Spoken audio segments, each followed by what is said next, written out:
Hello everybody. Welcome to our webinar, Coffee with Mitchell Anderson, presented by the United Church of Canada Foundation. My name is Jess Smith, and I'm the Foundation's Communications and Campaign Associate. I'm going to begin with a land acknowledgement. I'm grateful to be joining this webinar today from the treaty lands and territory of the Mississaugas of the Credit First Nation, as well as the traditional territory of the Huron-Wendat and Haudenosaunee peoples. As an organization, the Foundation is committed to active reconciliation, and we acknowledge with respect the history, spirituality, and culture of those who allow us to share this land. Take a moment, if you haven't already done so today, to consider your relationship with the land that you're on and its people. Today's webinar will be recorded and sent to you by email. We encourage you to share it widely and ask that in the spirit of the upcoming season of invitation that you tell someone about the Foundation's webinars and ask them to join you at the next one. Our chat feature is turned off today to improve the webinar experience for anyone who may be using accessibility aids like screen reader. So if you do have any questions for Mitchell or for the Foundation, you can email them to us at fdn@united-church.ca. So I also want to say, please keep your microphones on mute for the duration of the webinar. I have put a mute button, but sometimes that does not cover everybody. So if you could just keep them muted, that would be great. We are so excited to welcome the Reverend Mitchell Anderson today, certainly by our count, one of the busiest people in the United Church of Canada. So we were glad to that he was able to share some time with us today. Mitchell's the lead minister at St. Paul's United Church in Saskatoon, one of the fastest growing United churches in the country. Mitchell is passionate about sharing the life-changing good news of Jesus Christ with new people and renewing the church through the power of the Holy Spirit, both of which he's going to do with us today for the next 25 minutes or so. So I'm going to hand it over to you, Mitchell. Thank you, Jess, and welcome everyone. Uh, I'm joining you today from the territory of Treaty 6, the homeland of the Métis Nation, and the homeland of the Dakota, in my church office at St. Paul's United Church here in Saskatoon. And it's really great to be with you all and to just spend a little bit of time sharing a little bit of what's brought me to today and what I see God doing in my life and through the people I get to care for and serve for God's world. So start just a little background of me. I grew up in a small town in sort of rural northern Saskatchewan called Meadow Lake. And I didn't grow up in a church family, not in the United Church or in any church. Some of my grandparents attended church, but my parents certainly didn't.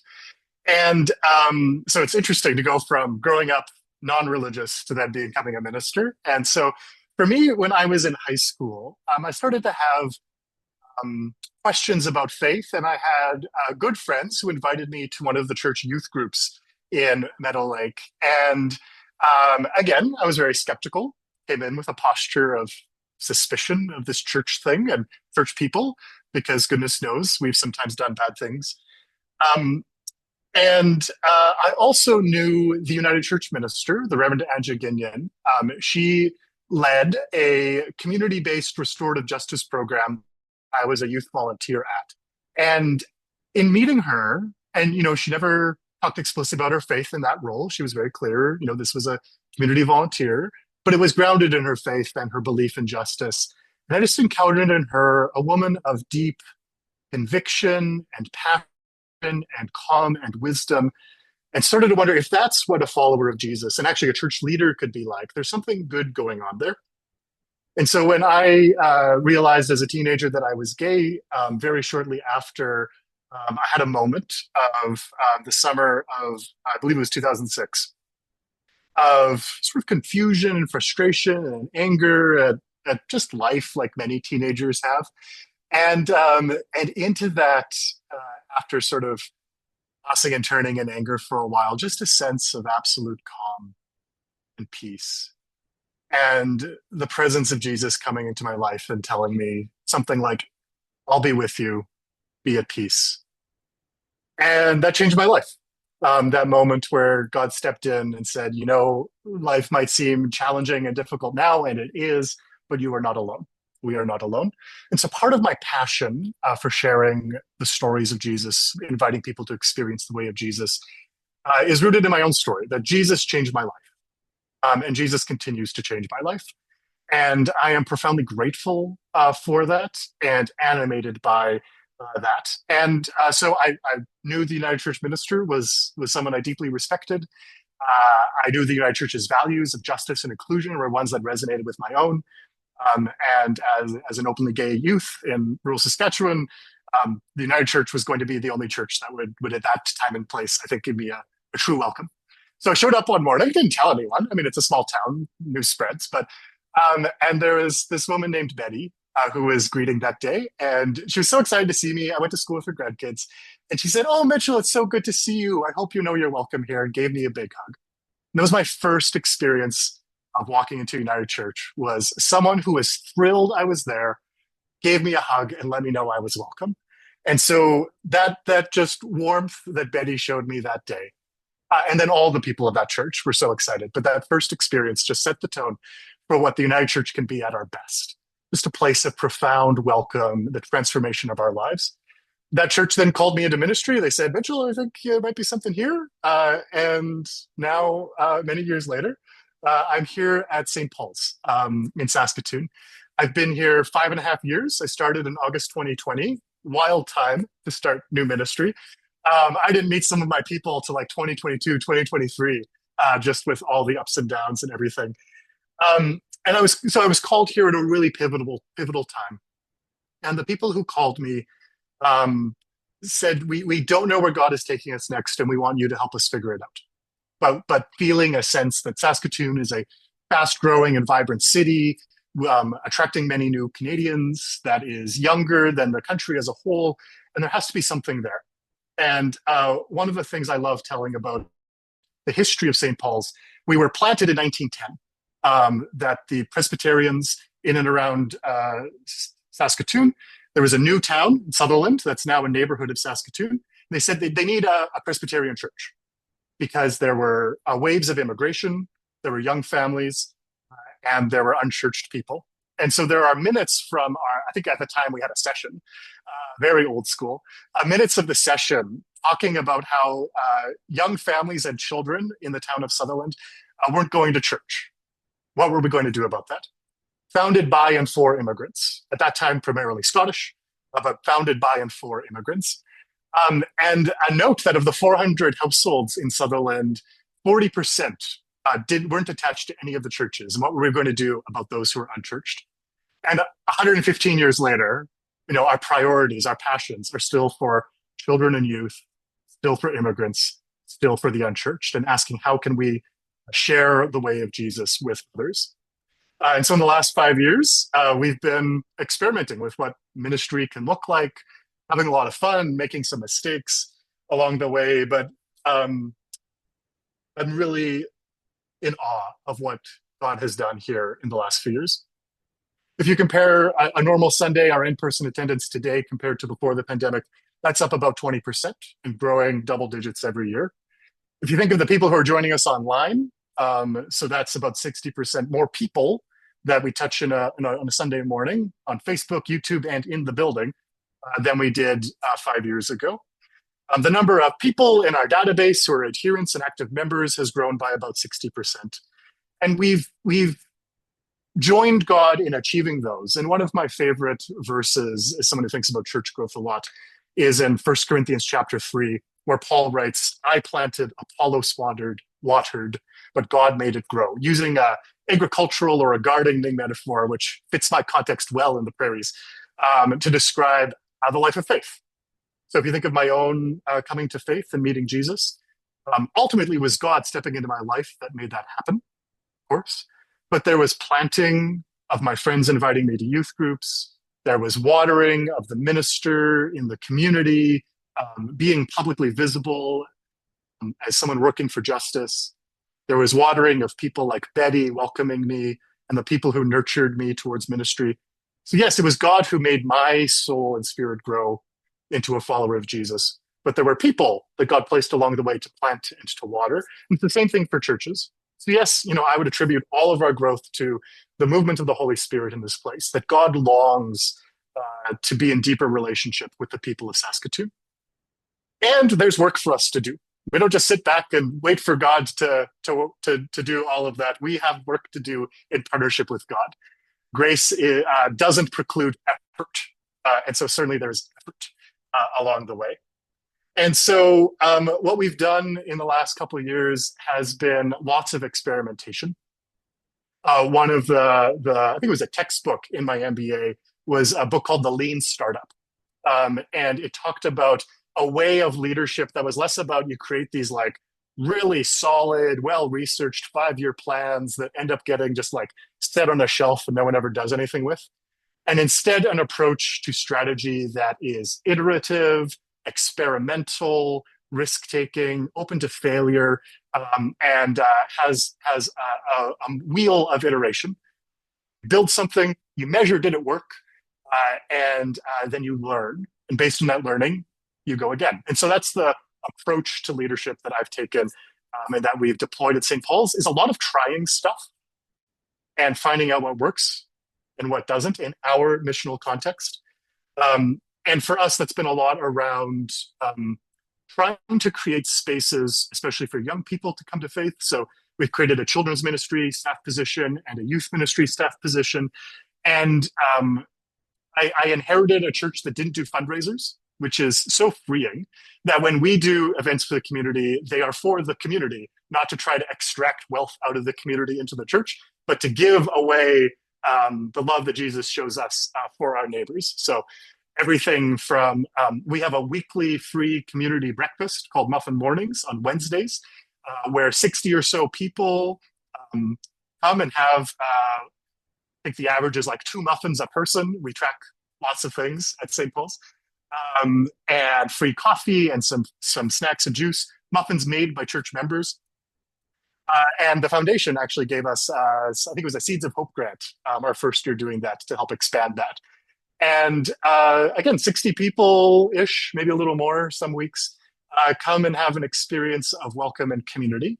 Some of those people have come into our church as introduced to church and to Jesus through that, and other people are in the neighborhood and just like having something free to do in the neighborhood. And both are things that we celebrate.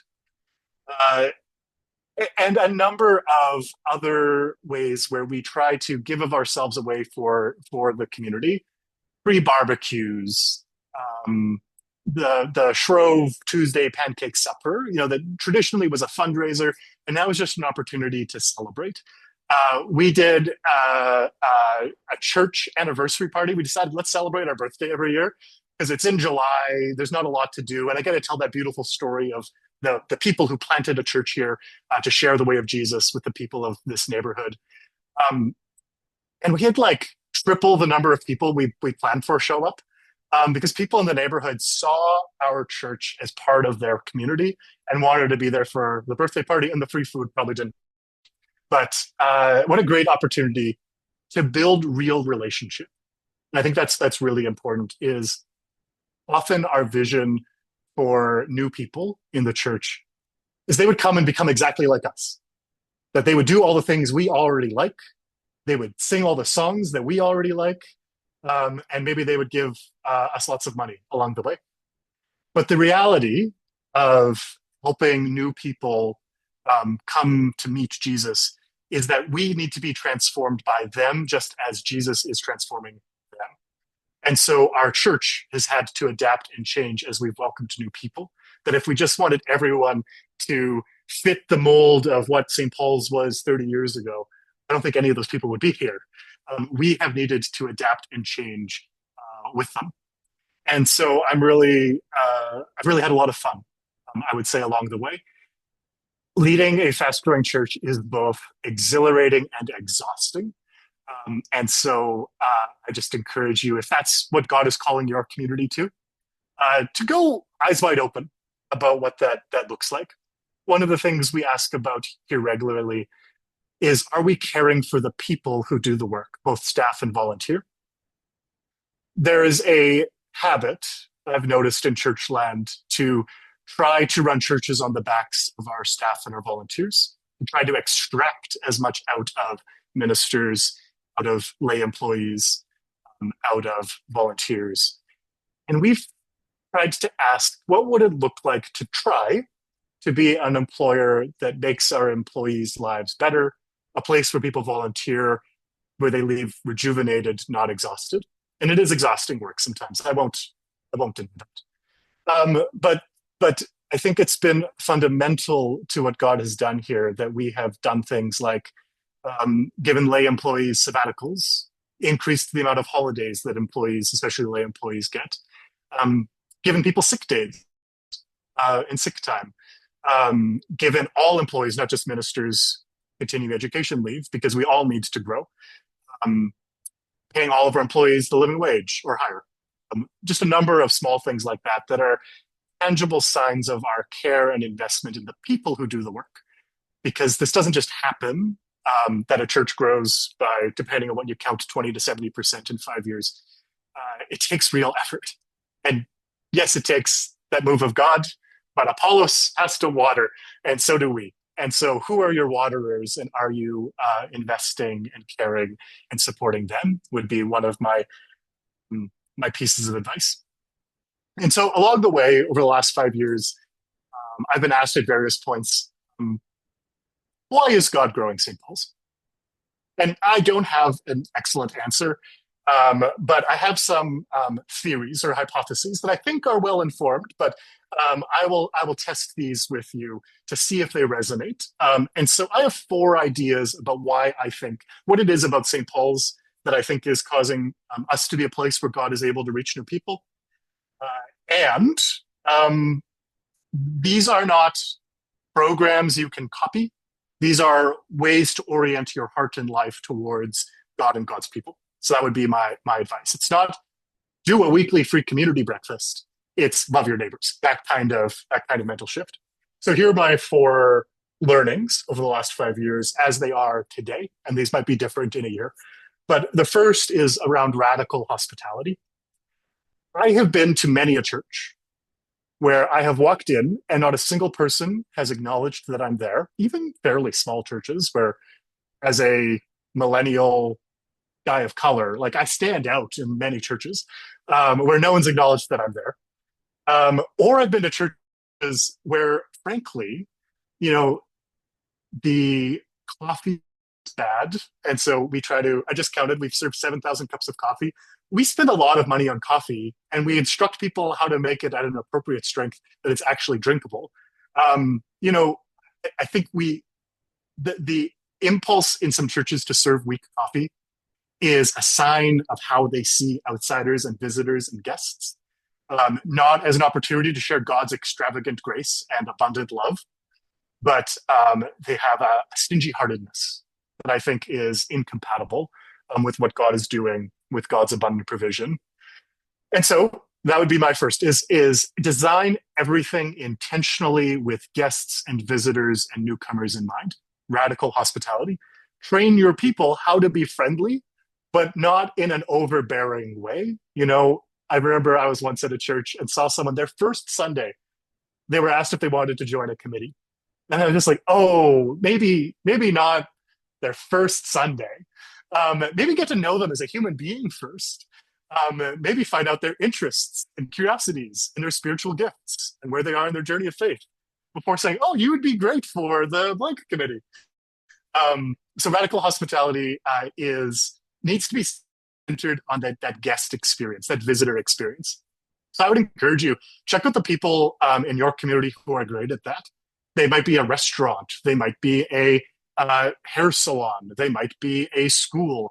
That there are so many different types of organizations and businesses that serve the public. Look at who does it well and what you can learn from them. And you'll also probably have examples of where it doesn't work. You know, I remember I once went to a grocery store where you needed to put a little loonie in the thing to get a cart. And I'm a millennial. I don't carry cash, let alone a loonie. And so I had to like carry my stuff all around the store with me because I couldn't get a cart. It was a terrible customer experience, a terrible experience as a visitor. So I don't go there. because I saw what they think of their customers. They don't trust me. They don't want my experience to be great. Why would I go back? And I think it's the same thing for our churches, is that a lot of our churches, frankly, have a terrible visitor experience. And so radical hospitality is not just friendliness, but is every element of when someone experiences your church, from the moment they check out your website and social media, to when they walk in the door, to when they sit in a seat, to the coffee they drink. All of that should be comfortable, inviting, welcoming, and visitor centric, not church centric. That's my first rant, radical hospitality. My second is, and I shared this, that often the vision I see in churches looking for new people is they want those new people to fill the vacancies on their committees and to give them more money. And so here I'm borrowing from the Reverend Cam Fraser, our National Director of Growth for the denomination, that often our vision for new people and why we want our churches to grow is that they would be poorer and busier. Not that they would experience the life-changing good news of Jesus in their life in the same way that I did. And so I believe my second theory on church growth is that we need missional hearts, hearts that are oriented towards outsiders and to sharing the good news of Jesus with them, not oriented towards ourselves and our needs as churches and church leaders and what we can get. And so I would encourage you, and I think that's a spiritual posture. And so here, the way we frame it is we need hearts framed in the stories of Luke 15, the parable of the lost sheep. God is like a shepherd who, when he loses one of his sheep, leaves the 99 to go find the one, picks that sheep up, puts it on his shoulders, brings it back to the flock. The second parable, God is like a woman who, when she loses a precious silver coin, lights a lamp, grabs a broom, and sweeps and searches her entire house until she finds it. And then she throws a party for the women of the neighborhood to celebrate with her. And then God is like a father who welcomes back his long lost son who ran away from home with open arms and throws a feast. And so that is the missional heart that we're seeking to develop, is one rooted in the stories of Luke 15, rooted in, I believe, the heart of God, which is for others, a heart that is on mission in the world, beginning with that posture towards others, not towards ourselves. The third is I think you need to be comfortable with risk. You need to be comfortable with risk taking. So we have failed so many times. There's so many things that we've done at St. Paul's and I've done at St. Paul's that have just flopped. And so we say, okay, what did we learn from that? Did we advertise poorly? Does actually nobody want this in the people we're trying to reach and serve? Did the last time we do it, did it kind of suck? And maybe people are telling us why they're not coming back. What can we learn? Again, build, measure, learn. Sometimes what you learn is what doesn't work, and then you do something else. You don't just double down and try to do the thing that doesn't work harder. And so if you want to reach new people, you want to introduce the gospel, especially to younger generations for whom many of us that will be new, you're going to have to do new things, and you're going to have to be willing to fail and to celebrate that failure. And here I think of the words of our former moderator, the very Reverend Dr. Carmen Lansdowne. When she fails, and she's been good at teaching me this, how lovely, an opportunity to learn. And I had such a delight to journey with Carmen for 18 months in a program called Regenerate, which took 32 ministers from across the denomination and invested in us deeply over 6 weeks, over 18 months, 4 of those weeks in person, 2 of those weeks online, where we went into retreat, where we learned about fundraising and conflict management. And we just spent time being in community with one another, and learning from experts like Carmen and from others that she brought in, all the things in ministry that maybe we didn't learn in seminary, but we needed to be successful ministers, and doing that with others. And it was a beautiful experience. And I'm profoundly grateful that the foundation was one of the main funders of that program.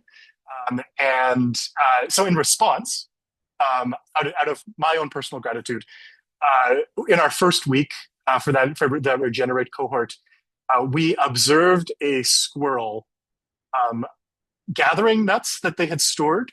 And then Carmen turned it into a metaphor about how she was like the squirrel of the United Church, placing nuts in different parts of the denomination, that they would grow and flourish like mighty trees. And that was her vision for us and for this program. And then there's another image where, we wanted to be on fire with the Holy Spirit. And so the nickname that that cohort gave ourselves was the Blazing Walnuts. So it's an inside joke. I've explained it to you where it comes from. We're like Carmen's little seeds being planted in the church to grow up into trees that will catch fire with the Holy Spirit. Um, and so one of the things that I did as gratitude for that is I started a endowment fund with the foundation. We're calling it the Blazing Walnuts Endowment Fund because alumni of the program like myself are contributing. So I've pledged $6,000 over the next 5 years to that fund in order that the foundation can invest in leadership development down the line. Because I really believe that church growth requires healthy, vibrant, skilled, hardworking, refreshed and restored, and excellent leaders, and ministry leaders especially. Lay leadership, of course, is important, but I really believe that every healthy and thriving church I've ever seen has a strong, visionary, healthy leader guiding them. And so created that fund in partnership with the foundation to create that capacity to both give back for how I've been invested in and to invest in things going forward. So radical hospitality, missional hearts, risk taking. And then the fourth, and I think this is the most important, is we need to be spirit led. We need to be grounded in prayer and rooted deeply and centered on Jesus Christ. That you can grow all kinds of organizations. You can grow businesses and you can grow nonprofits, but to grow a church, the people of Jesus in a particular time and place, is always the work of the Holy Spirit and is always people working. We plant, we water, but it is God who makes it grow. And so I believe that church growth requires the animating and refreshing and igniting presence of the Holy Spirit in our hearts and in our life as a church. And so more and more at St. Paul's, we seek to be filled by God's most Holy Spirit and led not just by, supported by data, supported by good research, supported by good insight, all those things, of course, but led by the Holy Spirit and where God is leading us through God's most Holy Spirit and rooted in a person. It's the Holy Spirit is the Spirit of Jesus Christ. And as he has changed my life and as he is changing the world, so too I believe he wants to change the lives of people in Canada.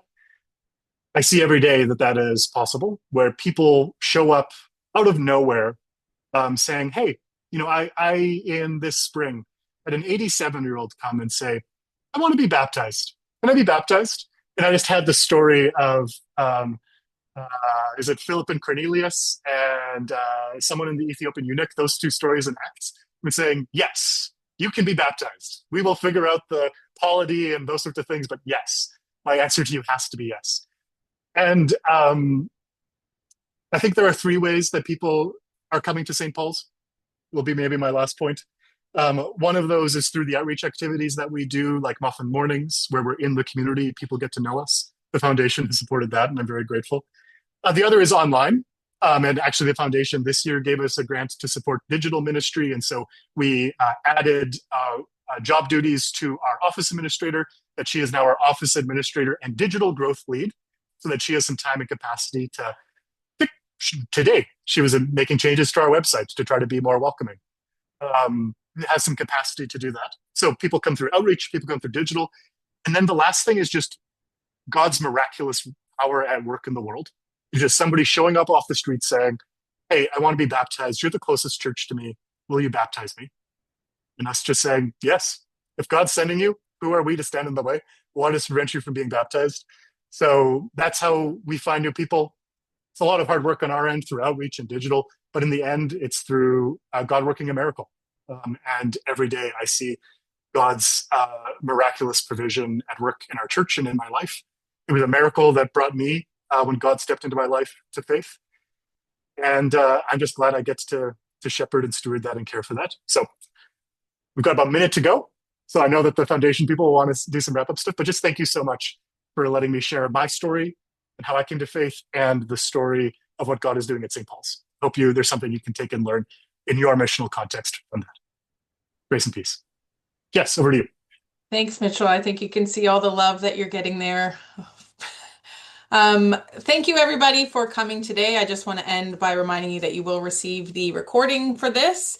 Thank you so much, Mitchell, for spending a half an hour with us today. I know people are going to be clamoring to us for a part two, so hopefully that's on the horizon, For maybe sure. next year.